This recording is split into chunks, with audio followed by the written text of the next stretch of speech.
Hello students, welcome back to my channel win in life with Mukta. तो आज की इस वीडियो में हम चैप्टर 4 पढ़ेंगे जिसका नाम है होम डेकोरेशन या घर की सजावट। इसमें जो सबसे पहले आता है वह आता है गृह सज्जा का अर्थ, कि घर की सज्जा का या घर की सजावट का क्या अर्थ है। इससे आप क्या समझते हैं। गृह सज्जा का आशय है घर को आकर्षक तथा सुविधाजनक बनाने के लिए विज्ञान व कला का समुचित उपयोग। अर्थात गृह सज्जा यानी कि घर की सजावट का अर्थ है हम अपने घर को आकर्षक यानी कि सुंदर बनाएं, सुविधाजनक से यहाँ पे तात्पर्य है कि जहाँ हम रहते हैं, जिस घर में हम रहते हैं, वह हमारे उठने के लिए, बैठने के लिए, कार्य करने के लिए, यानी कि जो विभिन्न प्रकार की एक्टिविटीज़ हम अपने घर में करते हैं उन सब के लिए वे कैसा हो, सुविधाजनक हो। ऐसा ना हो कि हम घर में कार्य कर रहे हैं और कोई भी टेबल कहीं रखी हुई है तो रास्ते में आई, अगर हम चल के आए तो वो हमारे पैर के लगी, तो इस तरह का नहीं होना चाहिए। ठीक है, तो कार्य करने के लिए कैसा होना चाहिए, रहने के लिए कैसा होना चाहिए, हमारा सुविधाजनक होना चाहिए। तथा आकर्षक और सुविधाजनक बनाने के लिए हम किसका प्रयोग करेंगे, हम विज्ञान एवं कला का इसमें प्रयोग करेंगे। विज्ञान का प्रयोग कैसे करेंगे, विज्ञान क्या होता है, विज्ञान एक सिस्टमैटिक नॉलेज होती है, यानी कि सिस्टमैटिक एक क्रमबद्ध ज्ञान होता है। तो क्रमबद्ध ज्ञान करने के लिए हम क्या करते हैं, जब भी हम कोई कार्य करते हैं तो हम उससे सबसे पहले क्या करेंगे, उसका एक सिस्टमैटिक सीक्वेंस बना लेंगे, एक योजना बना लेंगे। ठीक है, तो इस प्रकार से हम विज्ञान का यूज़ करेंगे। कला के विभिन्न तत्व हमारे इसमें दिए गए हैं, जैसे अनुपात दिया गया है, अनुरूपता दी गई है, दबाव, संतुलन, ये सारे तत्व दिए गए हैं। तो इन सब का प्रयोग करके क्या करेंगे, हम घर की सजावट करेंगे। तो इस तरह से गृह सज्जा करने के लिए, घर को सुंदर और सुविधाजनक बनाने के लिए हम विज्ञान और कला दोनों का ही प्रयोग करते हैं, और इन दोनों का प्रयोग करके हम अपने घर को कैसा बनाएंगे, सुंदर बनाएंगे। घर की सजावट वह कला है जिसके माध्यम से कम स्थान, कम व्यय व कम परिश्रम से घर के वातावरण को मनोहारी बना सकते हैं। तो घर की सजावट जो होती है वह क्या होती है, एक कला होती है ना। तो इसके लिए हमें क्या करना है, इसमें हम क्या करते हैं, कम स्थान, चाहे हमारा घर छोटा हो, बड़ा हो, जगह कितनी भी कम हो, उतने ही कम स्थान में हमें क्या करना है, घर को सुंदर और मनोहारी बनाना है। कम स्थान के द्वारा, कम स्थान में ही हम सारी चीज़ें, जितना भी हमारे घर का सामान है वो सब सिस्टमेटिक रूप से रखेंगे। कम व्यय यानी कि हमें बहुत अधिक खर्च नहीं करना है। कम परिश्रम, और जो हमें परिश्रम भी लगाना है वह भी कम लगाना है। और इन तीनों का, कम स्थान का, कम व्यय का, कम परिश्रम का प्रयोग करते हुए हम घर का वातावरण कैसा बनाएंगे, मनोहारी बनाएंगे, यानी कि मन को मोहने वाला, सुंदर और अच्छा बनाएंगे। ठीक है, घर की साज सज्जा गृहिणी की कुशलता व सृजनशीलता का प्रतीक होती है। घर की जो सजावट होती है, कोई भी जो घर की गृहिणी होती है वह उसकी कुशलता यानी कि वो किसी भी कार्य करने में कितनी सक्षम है, या किसी भी कार्य करने को कितने, मतलब किसी भी कार्य को कितनी अच्छी तरीके से कर लेती है, उसका प्रतीक होती है वह सृजनशीलता। सृजनशीलता से तात्पर्य होता है नए नए तरीकों के द्वारा, ठीक है, नई नई कलाओं के द्वारा अपने घर को सजाना। तो कोई भी गृहिणी कितनी कुशल है और कितने नए नए तरीकों से अपने घर को सजाती है, तो वह उसकी सृजनशीलता का प्रतीक होता है। यानी कि घर जितना भी सुंदर होगा वह किसकी वजह से होगा, गृहिणी की कुशलता और सृजनशीलता का ही प्रतीक होगा। अतः इससे स्पष्ट है कि मात्र अच्छी व महंगी चीज़ें घर में एकत्र कर लेने से गृह सज्जा नहीं होती है। इससे क्या कह सकते हैं, हम कह सकते हैं कि अगर हमारे घर में बहुत अच्छी या महंगी चीज़ें हैं तो वह गृह सज्जा नहीं कहलाएगी, वरन उसके लिए क्या होना चाहिए, घर की प्रत्येक वस्तु को व्यवस्थित होना चाहिए, क्रमबद्ध होना चाहिए, तभी वह क्या लगेगी, आकर्षक व सौंदर्य का बोध होता है। यानी कि अगर हमारे घर की सभी वस्तुएं व्यवस्थित होंगी, अपने सुनिश्चित स्थान पर होंगी, क्रमबद्ध रूप में होंगी, तभी हमारा घर आकर्षक लगेगा और सुंदरता का प्रतीक होगा, यानी कि सौंदर्य का उसमें बोध होगा, दिखाई देगा कि हमारा घर कितना सुंदर लग रहा है। ठीक है, तो इस प्रकार से गृह सज्जा क्या होती है, गृह सज्जा घर को सजाने की एक कला होती है, जिसे हम क्या करते हैं, कम स्थान में, कम व्यय में और कम परिश्रम के द्वारा विज्ञान और कला के विभिन्न नियमों का प्रयोग करते हुए सजाते हैं। ठीक है, नेक्स्ट इसमें जो आती है वह आती है गृह सज्जा की परिभाषा।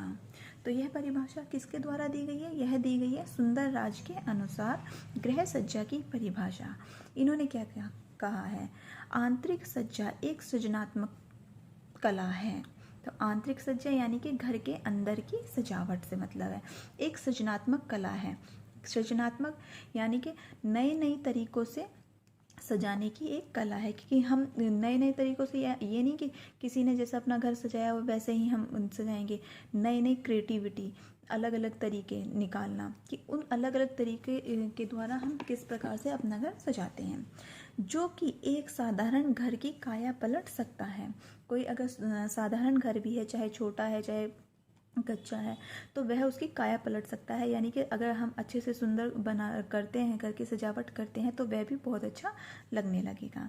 यह घर में रहने वालों की मूलभूत तथा सांस्कृतिक आवश्यकताओं एवं घर के उपलब्ध स्थान एवं उपकरणों के माध्यम समायोजन करने की कला है। यानी कि हमारे घर की, हमारे जहाँ पर हम रहते हैं, घर में रहने वालों की मूलभूत जो आवश्यकताएं होती हैं उनकी, तथा घर में उपलब्ध स्थान, यानी कितना स्थान है, उसके उपकरण, जो भी हमारे घर में जितने भी उपकरण हैं, कम हैं ज़्यादा है, उनकी समायोजन करने की एक कला है कि कितने कम स्थान में कम उपकरणों की सहायता से अपनी सभी आवश्यकताओं को पूर्ति करते हुए किस प्रकार से हम अपने घर को सजाते हैं। तो ये क्या है, ये एक इन सब की कला है। और इस प्रकार घर में एक सुखद वातावरण बनाने का प्रयास है। तो ये क्या है, इन सब चीज़ों का प्रयोग करते हुए हम कितनी सृजनात्मकता के साथ अपने घर को सुंदर बनाते हैं तथा घर के वातावरण को कैसा बनाते हैं, सुखद बनाते हैं। तो ये इन सब की एक कला है। ठीक है, नेक्स्ट जो इसमें आता है वह आता है गृह सज्जा की उपयोगिता तथा महत्व। यानी कि घर की सजावट की क्या उपयोगिता है और इसका क्या महत्व है। ठीक है, इनको आप उपयोगिता भी लिख सकते हैं, महत्व भी लिख सकते हैं और लाभ भी लिख सकते हैं। तो सब यही होता है, थोड़ा बस सेंटेंस इधर उधर घुमा फिरा के हमें लिखने होते हैं। तो सबसे पहले जो आता है, गृह सज्जा से घर के आकर्षण में वृद्धि होती है। यदि हम अपने घर को अच्छे से सुंदर तरीके से सजा कर रखते हैं तो हमारा घर कैसा लगता है, आकर्षक लगता है, और बाहर से आने वाले लोग भी क्या होते हैं, उसकी तरफ आकर्षित होते हैं। तो गृह सज्जा, घर की सजावट आकर्षण में क्या करेगी, वृद्धि करेगी। जैसे आप खुद ड्रेसअप होते हैं, वो अच्छे से कपड़े पहनते हैं, तो आप कैसे लगते हैं, सुंदर दिखते हैं। इसी तरह से जब हम अपने घर को सजाते हैं तो हमारा घर भी कैसा लगता है, सुंदर दिखता है, आकर्षक दिखता है, और लोग उसकी तारीफ करते हैं। पॉइंट 2 है, गृह सज्जा वह माध्यम है जिसके द्वारा गृहिणी अपनी कलात्मक अभिरुचि का प्रदर्शन करती है। अर्थात घर की सजावट जो होती है उसके द्वारा गृहिणी क्या कर सकती है, अपनी कलात्मक अभिरुचि, यानी कि कला के प्रति उसकी कितनी अभिरुचि है, कितनी वे क्रिएटिविटी के द्वारा, कितनी सृजनात्मकता के द्वारा अलग अलग तरीके से अपने घर को सजाती है। तो वह किसको प्रदर्शन करती है, वह उसकी रुचि का प्रदर्शन करती है। कुछ गृहिणियाँ होती हैं कि अपने घर को बहुत अधिक सुंदर बना के रखती हैं, अलग अलग तरीके से सजा कर रखती हैं। ठीक है, तो वो क्या होती है, वह उनकी कलात्मक अभिरुचि होती है। कला के प्रति जो अभिरुचि होगी उसी को क्या कहा जाएगा, उसको कलात्मक अभिरुचि कहा जाएगा। पॉइंट 3 है, गृह सज्जा से घर की वस्तुओं एवं स्थानों का सदुपयोग होता है। यानी कि जब हम गृह सज्जा करते हैं तो घर की वस्तुएं जितनी भी होती हैं उनका हम क्या करते हैं, सदुपयोग करते हैं। स्थान का कोई भी स्थान है, कोई भी कॉर्नर है, कोई भी जगह है, तो उसका भी हम क्या करेंगे, यूज़ करेंगे। तो इससे क्या होगा, जो भी पुरानी वस्तुएं होंगी या नई वस्तुएं होंगी उनका भी प्रयोग हो जाएगा, या फिर स्थान होगा तो स्थानों का भी हम यूज़ कर सकते हैं। इसका लाभ यह होता है कि ज़रूरत पड़ने पर उन वस्तुओं को ढूंढना नहीं पड़ेगा और उनका समुचित उपयोग किया जा सकेगा। जब हम गृह सज्जा करेंगे तो क्या होगा, सभी वस्तुएं अपनी जगह पर यानी कि जहाँ उनकी जगह होगी उन्हें व्यवस्थित रखेंगे। मान लीजिए जैसे हमें कोई छोटी स्लिप रखनी है या फिर कुछ और सामान रखना है, तो हम वे कागज़ कहाँ रख सकते हैं, हम वे सभी कागज़ एक बॉक्स में रख सकते हैं। तो जैसे ही हमें आवश्यकता होगी तो हम उनको क्या करेंगे, ढूंढ लेंगे। मतलब ढूंढना नहीं पड़ेगा उनको, हमें पता ही होगा कि वहाँ उस बॉक्स में रखी हैं, तो वह तुरंत ही हमें प्राप्त हो जाएगी। ठीक है। पॉइंट 4, गृह सज्जा से वस्तुओं की सुरक्षा होती है। वस्तुओं को साफ सुथरा रखना तथा उनमें होने वाली प्रत्येक टूट फूट एवं दोषों का निवारण गृह सज्जा के माध्यम से ही किया जाता है। कहने का तात्पर्य यह है कि जब हम घर की सजावट करते हैं तो हम विभिन्न प्रकार की वस्तुओं को क्या करते हैं, साफ करते हैं, और अगर उनमें कोई टूट फूट हो गई है तो उनकी मरम्मत करते हैं, उसका निवारण करते हैं, जिससे क्या होता है, वह लंबे समय तक चलती है। यानी कि उन सभी वस्तुओं की क्या होती है, सुरक्षा होती है। पॉइंट 5 है, गृह सज्जा के कारण वस्तुएं सुनियोजित रहती हैं, अतः जिस कारण समय एवं श्रम की बचत होती है। गृह सज्जा, घर की सजावट करते समय विभिन्न वस्तुओं को हम कहाँ रखते हैं, उन्हीं के स्थान पर रखते हैं, जिससे क्या होता है, उन्हें ढूंढने में हमें ज़्यादा परेशानी नहीं होती, यानी कि ना तो हमारे समय की नष्ट होता है और ना ही हमारा श्रम नष्ट होता है। तो समय और श्रम दोनों की ही हमारी क्या होती है, उसमें बचत होती है। पॉइंट 6, सुसज्जित घर की सजावट से घर के सदस्यों में अनुशासन की भावना पैदा होती है। अर्थात यानी कि हमारा घर अगर सुसज्जित है, सभी चीज़ें अपने ही स्थान पर हैं, ठीक है, तो घर के अन्य सदस्य भी क्या करते हैं, जब अन्य सदस्य भी कोई भी कार्य करते हैं, कोई भी सामान उठाते हैं, तो वो उसी को उसी के स्थान पर रखते हैं। वो भी सोचते हैं कि हमारा घर अच्छा ही लगे, गंदा ना लगे। तो इससे क्या होती है, घर के जितने भी सदस्य होते हैं उनमें अनुशासन की भावना पैदा होती है। पॉइंट 7 है, सुसज्जित एवं साफ सुथरे घर का वातावरण व्यक्तियों को मानसिक एवं शारीरिक रूप से स्वस्थ रखता है, इसलिए स्वास्थ्य के दृष्टिकोण से भी गृह सज्जा जरूरी है। अगर हमारा घर सुसज्जित है, साफ सुथरा है, तो घर का वातावरण कैसा होगा, वो जाहिर सी बात है, घर का वातावरण बहुत ही अच्छा होगा। और अगर घर का वातावरण अच्छा होगा तो घर के लोगों की मानसिक स्थिति भी अच्छी होगी और शारीरिक जो स्वास्थ्य होता है वह भी उनका अच्छा ही होगा। इसलिए स्वास्थ्य की दृष्टि से भी जो गृह सज्जा होती है वह बहुत ही महत्वपूर्ण होती है। ओके, तो इस तरह से ये गृह सज्जा के क्या थे, इनको आप उपयोगिता भी बोल सकते हो, महत्व भी बोल सकते हो और इनको लाभ भी बोल सकते हो। नेक्स्ट जो इसमें आते हैं वह आता है गृह सज्जा के प्रमुख साधन, यानी कि घर को सजाने के लिए कौन कौन से साधन होते हैं, किन किन चीज़ों से हम घर की सजावट कर सकते हैं। तो इसमें फर्नीचर हो गए, पर्दे हो गए, कालीन, दरी होगी, चित्र पेंटिंग हो गए, गमले, फूलदान, प्रकाश बल्ब, पुस्तकें, धातु की कलात्मक वस्तुएं, पुष्प सज्जा, मनोरंजन के विभिन्न साधन जो होते हैं वो सभी किसके अंतर्गत आएंगे, गृह सज्जा के प्रमुख साधनों के अंतर्गत आएंगे। ठीक है, तो अब हम इनमें पढ़ते हैं। जो इसके अंतर्गत मैं आपको जो मेन है हमारे, जैसे फर्नीचर हो गया, पर्दे हो गए, ठीक है, दरी, कालीन होगी, जो प्रमुख हैं वही केवल गृह सज्जा के आपको साधन पढ़ाऊंगी। बाकी जो हैं, जो छोटे छोटे हैं, जैसे हो गई चित्र हो गई, पेंटिंग हो गई, पुस्तकें हो गई, ये आप अपने आप भी आराम से लिख सकते हो इजीली। तो ठीक है, तो इसमें सबसे पहले जो आता है वह आता है नंबर 1 पे आता है फर्नीचर। आधुनिक गृह सज्जा के अंतर्गत गृह सज्जा में फर्नीचर का विशेष स्थान है, यानी कि गृह सज्जा के अंतर्गत जो फर्नीचर होता है उसका विशेष स्थान होता है। हमारा कोई भी रूम हो उसमें फर्नीचर होता ही होता है, चाहे बेडरूम हो तो बेड होगा, उसमें ड्रेसिंग होगा, डाइनिंग रूम में हमारा डाइनिंग टेबल होगा, सोफ़े होंगे हमारे लिविंग रूम में, तो ये सारे हमारे फर्नीचर घर में होते ही हैं। इसलिए फर्नीचर का विशेष महत्व होता है गृह सज्जा में। फर्नीचर से आशय उन समस्त वस्तुओं से है जो घर परिवार के सदस्यों के उठने बैठने, विश्राम तथा सामान रखने के प्रयोग में लाई जाती हैं, जिनसे घर की शोभा में वृद्धि होती है। ठीक है, तो जैसे सारी वस्तुएं होती हैं, जैसे बेड हो गया, सोफ़ा हो गया, अलमीरा हो गई, तो ये सब क्या आती हैं, ये सब फर्नीचर के अंतर्गत आती हैं। और आजकल बहुत ही सुंदर सुंदर डिज़ाइन में भी आने लगी हैं, जिससे क्या होता है, हमारे घर की जो शोभा होती है वो बहुत ही बढ़ जाती है। फर्नीचर जो होता है वो विभिन्न प्रकार का होता है। तो नेक्स्ट जो है वह है फर्नीचर के प्रकार। तो किस किस प्रकार का होता है, लकड़ी का फर्नीचर होता है, बेत का फर्नीचर होता है, रेक्सीन का फर्नीचर होता है, सनमाइका का फर्नीचर होता है और प्लास्टिक का फर्नीचर होता है। तो जो फर्नीचर बना हुआ होता है वह विभिन्न प्रकार से बना हुआ होता है। ठीक है, नेक्स्ट है इसमें घर का फर्नीचर खरीदते समय हमें किन किन बातों का ध्यान रखना चाहिए। तो घर का फर्नीचर खरीदते समय हम ध्यान रखने योग्य इसमें मुख्य बातें निम्नलिखित हैं।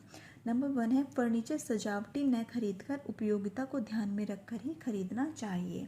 ऐसा ना हो कि हम फर्नीचर जो खरीद रहे हैं वह केवल सजावट के पर्पज़ से ही खरीद रहे हैं, बल्कि हम किस पर्पज़ से करेंगे, उसकी हमारे घर में क्या होनी चाहिए, उसकी उपयोगिता होनी चाहिए, यानी कि उसका उपयोग होना चाहिए, तभी हमें फर्नीचर खरीदना चाहिए।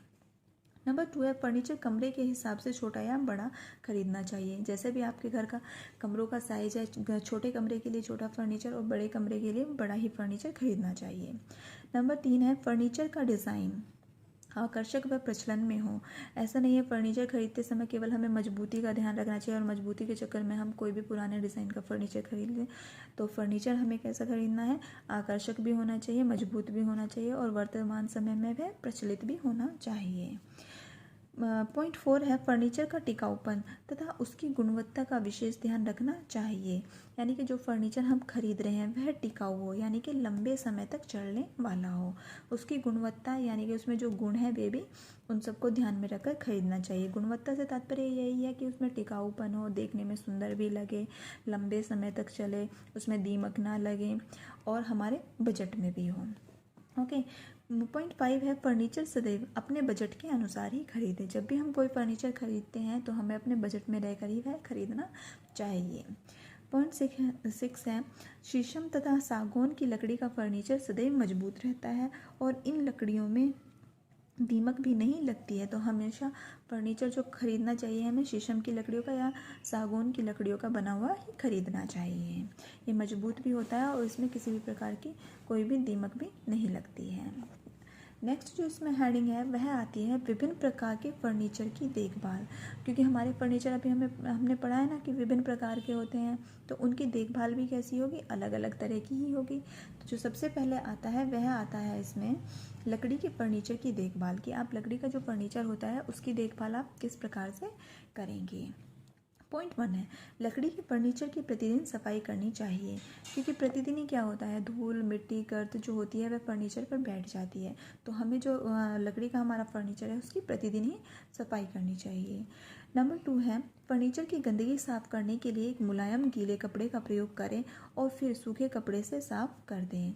जो लकड़ी का फर्नीचर होता है वह आसानी से साफ हो जाता है। आप एक मुलायम कपड़ा लेकर उसे गीला कर कर उसको साफ कर सकते हैं। या फिर अगर कोई गंदगी नहीं हट रही है तो आप उसे कपड़े को साबुन लगाकर उससे भी साफ कर सकते हैं और फिर उसके तुरंत बाद ही हमें सूखे कपड़े से उसको साफ कर देना चाहिए।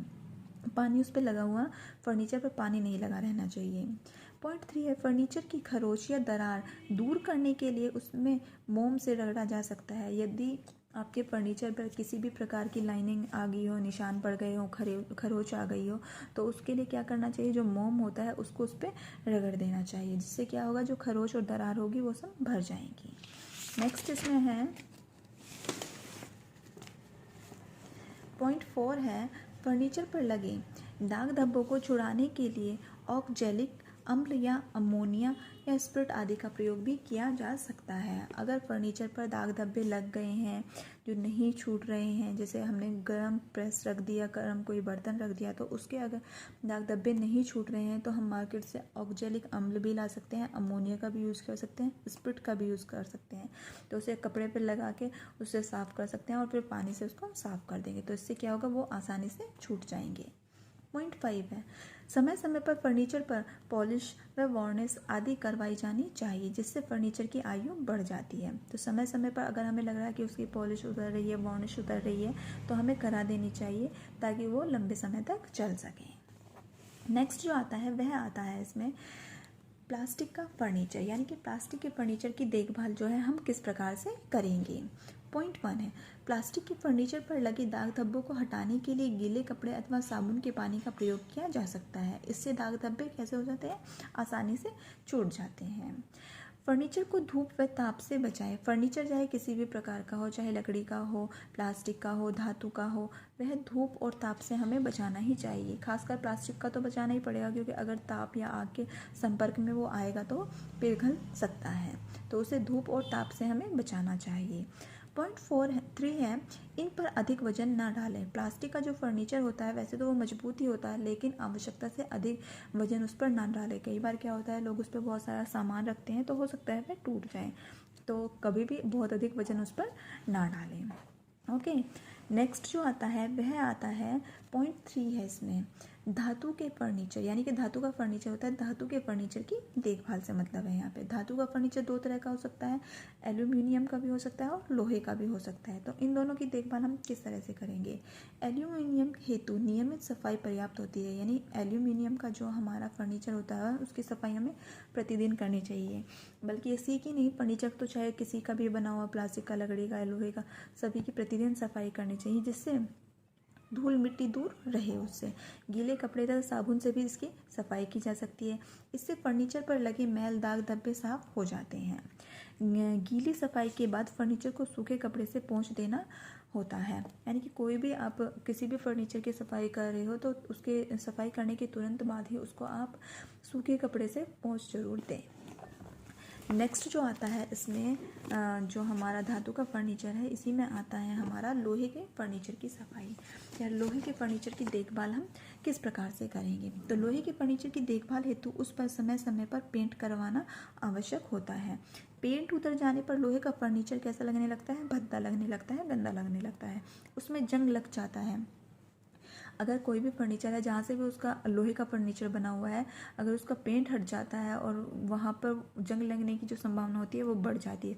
और जैसे ही जंग लगता है तो जंग धीरे धीरे वहाँ का जो लोहे का फर्नीचर होता है उसको गलाकर नष्ट कर देता है, तो खराब हो जाता है। जिससे पेंट कराने से फर्नीचर की आयु बढ़ जाती है तथा फर्नीचर की शोभा भी बढ़ जाती है। फर्नीचर की आयु भी बढ़ेगी और उसकी शोभा भी उसके अंतर्गत बढ़ जाएगी और हमारा घर भी कैसा लगेगा? सुंदर लगेगा। तो इस प्रकार से हम क्या करेंगे, अपने जो हमारे प्लास्टिक का, लोहे का, एल्यूमिनियम का या फिर हमारा लकड़ी का जो फर्नीचर है उसकी प्रतिदिन ही हम सफाई करेंगे। नेक्स्ट जो टॉपिक है इसमें पॉइंट आता है फर्नीचर का बचाव, यानी कि विभिन्न प्रकार की जो चीज़ें होती हैं उनसे हम अपने फर्नीचर का कैसे बचाव करें। पॉइंट 1 है सूर्य की किरणों से बचाव। हमारा कोई भी फर्नीचर हो, किसी भी तरह का हो, उससे हमें किसमें धूप से उसका बचाव करेंगे। ठीक है, तो धूप से क्या होगा? धूप से या तो अगर हमने मान लीजिए लकड़ी का फर्नीचर धूप में डाल दिया है तो उसकी जितनी भी उसके अंदर की नमी होगी वो धूप के कारण सूख जाएगी और उसमें दरारें पड़ने लगेगी, लकड़ी टूट जाएगी, लकड़ियों में दरार आने लगेगी। या फिर क्या होगा, हमारा जो फर्नीचर अगर धूप में पड़ा रहेगा तो उसका रंग उड़ जाएगा। सेकंड है इसमें गर्मी से बचाव। गर्मी से यानी कि ताप से हमें अपने फर्नीचर के बचाव करना चाहिए, चाहे वो लकड़ी का हो या प्लास्टिक का हो। अगर प्लास्टिक का फर्नीचर ताप के संपर्क में आएगा तो वो पिघल सकता है। पॉइंट 3 है नमी से बचाव। नमी से तात्पर्य यहाँ पर गीलेपन से है। गीलेपन से भी हमें अपने फर्नीचर का बचाव करना चाहिए। लकड़ी का फर्नीचर होगा तो गल जाएगा, ठीक है, और लोहे का फर्नीचर होगा अगर नमी के कारण उसमें जंग लग जाएगा तो नमी से भी हमें अपने फर्नीचर को बचाना चाहिए। इसमें धूप से, ताप से, बरसात से, इन सब से हमें अपने फर्नीचर का बचाव करना चाहिए। पॉइंट 4 है सफाई और पॉलिशिंग। हमें समय समय पर अपने जो फर्नीचर होता है उसकी पॉलिशिंग करानी चाहिए और सफाई तो हमें प्रतिदिन करनी ही चाहिए। पॉइंट 5 है स्थानांतरण के समय फर्नीचर की देखभाल। स्थानांतरण से तात्पर्य क्या होता है? एक स्थान से दूसरे स्थान पर जाना। अगर कोई भी व्यक्ति अपना घर शिफ्ट कर रहा है एक स्थान से किसी दूसरे स्थान पर तो उसको जो भी फर्नीचर है उसको बहुत ही ध्यान से लेकर जाना चाहिए कि कहीं वो टूट ना जाए या फिर उसका पेंट ना उतर जाए। तो इन सब चीज़ों का देख करनी चाहिए या देखभाल करनी चाहिए उन्हें। नेक्स्ट जो आता है इसमें वह आता है, तो इस प्रकार से जो फर्नीचर वाला पोर्शन था हमारा वो पूरा हो गया। तो फर्नीचर में हम क्या क्या पढ़ेंगे? फर्नीचर का क्या होता है उसका अर्थ पढ़ेंगे, फर्नीचर कितने प्रकार के होते हैं ये हमने पढ़ा, विभिन्न प्रकार के फर्नीचर की हम सफाई कैसे करेंगे, लकड़ी के फर्नीचर की, प्लास्टिक के फर्नीचर की और एल्यूमिनियम के, लोहे के फर्नीचर की सफाई किस प्रकार से करेंगे, उनकी देखभाल किस प्रकार से करेंगे ये पढ़ा। और सभी प्रकार के फर्नीचरों का हम बचाव किस प्रकार से करेंगे। तो फर्नीचर के अंतर्गत अगर फर्नीचर से रिलेटेड कोई भी क्वेश्चन आता है तो इसी में से आएगा, उसको आप अच्छे से पढ़ लीजिए। नेक्स्ट जो आता है वह आता है हमें इसके अंतर्गत घर की सजावट के मुख्य साधन में आते हैं पर्दे। जो पर्दे होते हैं वे भी घर की सजावट का क्या होते हैं? मुख्य साधन होते हैं। फर्नीचर के साथ साथ गृह सज्जा में पर्दों का विशेष महत्व होता है। विभिन्न खिड़की एवं दरवाजों पर कलात्मक ढंग से पर्दे लगाए जाते हैं। पर्दे न केवल गृह सज्जा की आवश्यक साधन है वरन ये घर में रहने वालों के लिए भी उपयोगी होते हैं। तो पर्दे क्या होते हैं? पर्दे भी हमारे घर की सजावट का मुख्य साधन होते हैं।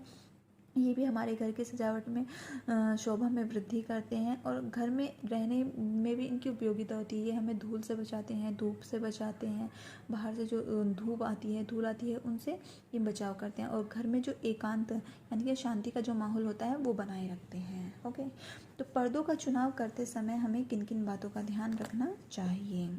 पॉइंट 1 है पर्दों का कपड़ा अच्छी किस्म का तथा मजबूत होना चाहिए, क्योंकि पर्दे एक ऐसी चीज़ है जो हम प्रतिदिन तो खरीदते नहीं हैं।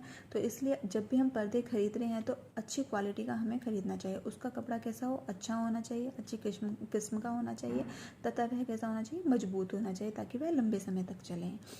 पॉइंट 2 है पर्दे खरीदते समय कमरे की साज सज्जा, रंग, फर्नीचर के कपड़े का रंग आदि का ध्यान रखना चाहिए। जब भी हम पर्दे खरीद रहे हैं तो हमें ध्यान रखना चाहिए कि हमारे जो रूम है जहाँ के लिए हमें पर्दे खरीद रहे हैं उसकी साज सज्जा कैसी है, वहाँ की दीवारों पे जो रंग हुआ है वो किस प्रकार का है, फर्नीचर के जो कपड़ा लगा हुआ है या कुशन रखे हुए हैं वो किस प्रकार के रंग के हैं। तो उसी को ध्यान में रखते हुए उससे मैचिंग ही हमें क्या खरीदने चाहिए, हमेशा पर्दे खरीदने चाहिए।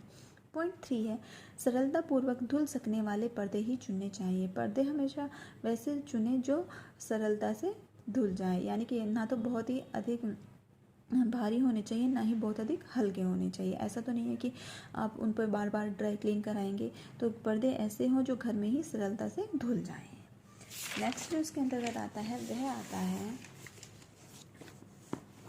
पॉइंट 4 है, पर्दों का रंग पक्का तथा पर्दों का कपड़ा सिकुड़ने वाला ना हो। यानी कि पर्दों का जो रंग होना चाहिए वह पक्का होना चाहिए। ऐसा नहीं है कि धुलते ही उनके रंग निकल जाएं।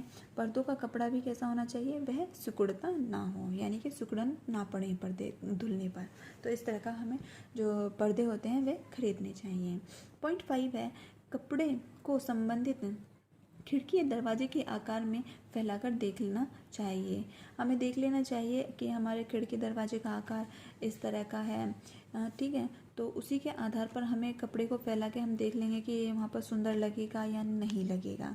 अगर कपड़ा अच्छा तथा कमरे की शोभा बढ़ाने वाला लगे तो उसे चुनना चाहिए, वरना नहीं चुनना चाहिए। क्योंकि कई बार क्या होता है, हम देखते हैं कि हमें छोटे प्रिंट के पर्दे लेने हैं, बड़े प्रिंट के पर्दे लेने हैं, या फिर लाइनिंग वाले पर्दे लेने हैं। लाइनिंग में भी हमें लंबी लाइनिंग के लेने हैं या जो हॉरिजॉन्टल होती है उस टाइप की लाइनिंग के लेने हैं।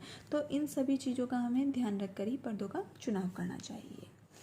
नेक्स्ट इसमें जो आता है वह आता है कमरे में पर्दों की उपयोगिता, यानी कि पर्दों की क्या उपयोगिता है। तो 1 है, हवा एवं प्रकाश का नियंत्रण। बाहर से जो तेज हवा आती है, सूर्य का जो प्रकाश आता है तेज, उससे क्या करते हैं, उससे वो हमारी रक्षा करते हैं, उससे नियंत्रण करते हैं। किसी भी खिड़की दरवाजे पे आप पर्दे लगा दोगे तो बाहर की जो हवा होगी और प्रकाश होगा वह नहीं आएगा। 2 है, इसमें खिड़की दरवाज़ों के दोष छिपाना। अगर हमारा कोई भी खिड़की दरवाज़ा टूटा हुआ है या फिर वहाँ पे दीमक लग गई है या वहाँ से पेंट उतर रहा है उसके ऊपर से, अगर हम वहाँ उसके ऊपर पर्दे लगा देते हैं तो उसके जो दोष होते हैं ये छिप जाते हैं। पॉइंट 3 है, कमरे की सजावट में वृद्धि। जाहिर सी बात है, पर्दे कमरों की सजावट में भी क्या करते हैं, वृद्धि करते हैं, उनकी शोभा बढ़ा देते हैं। पॉइंट 4 है इसमें एकांतता प्रदान करना। एकांतता यानी कि शांति प्रदान करना।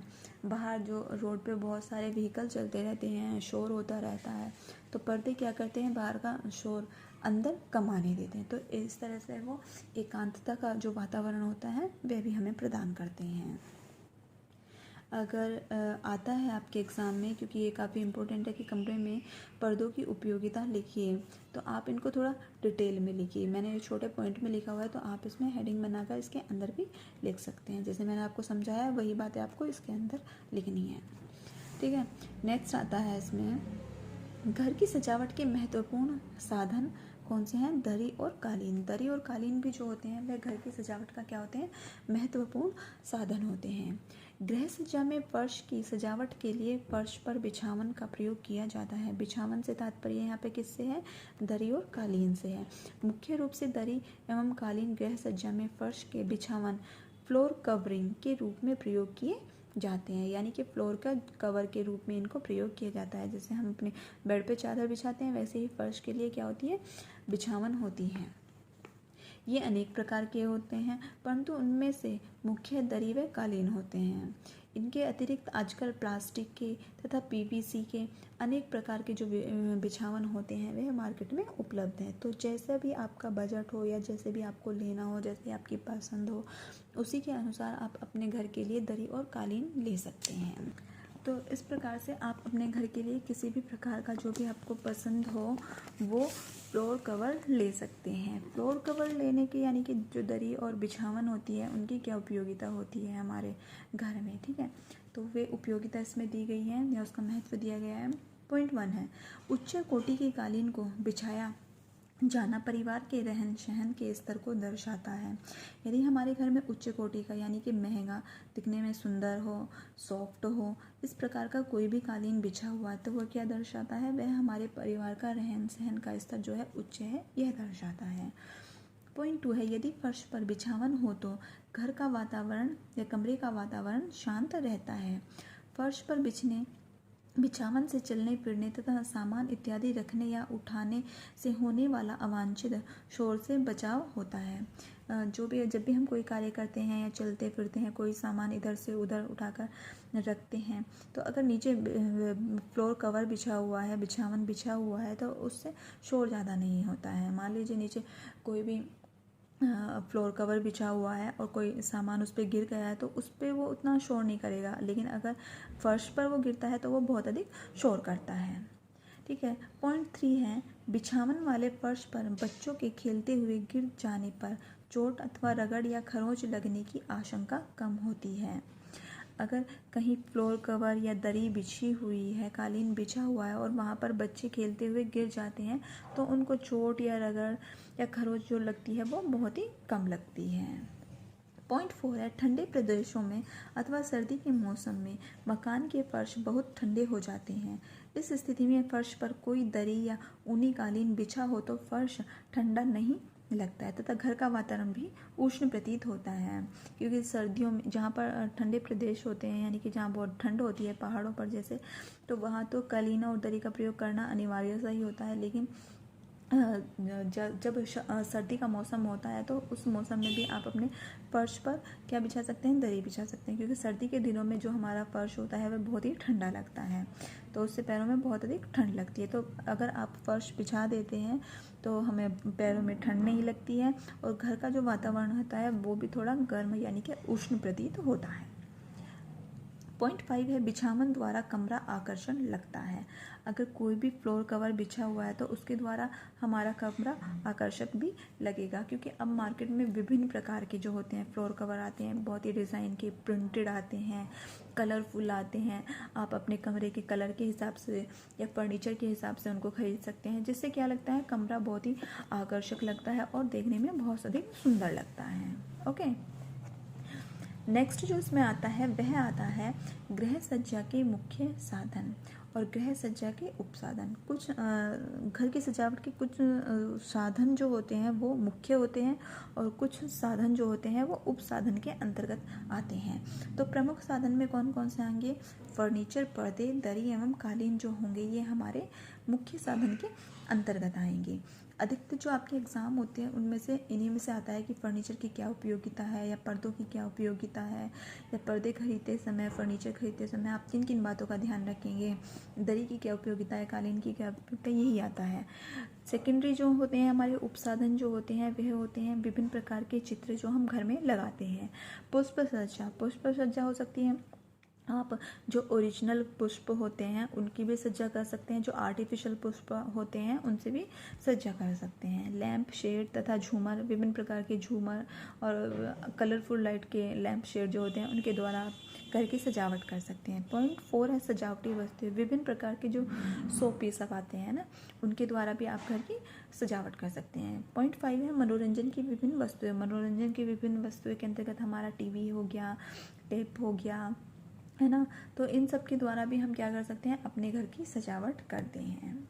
तो ये आपका जो चैप्टर 4 है यहाँ पर इसका पार्ट 1 कंप्लीट होता है इसमें, और इसमें जो ये गृह सज्जा के साधन है ये काफ़ी इम्पोर्टेंट है। ये जो आपके 2 नंबर के जो क्वेश्चन आते हैं अधिकतर उसमें आ जाता है, उसमें कोई भी, तो आप इनको अच्छे से कर लीजिए, अपनी नोटबुक में नोट डाउन कर लीजिए।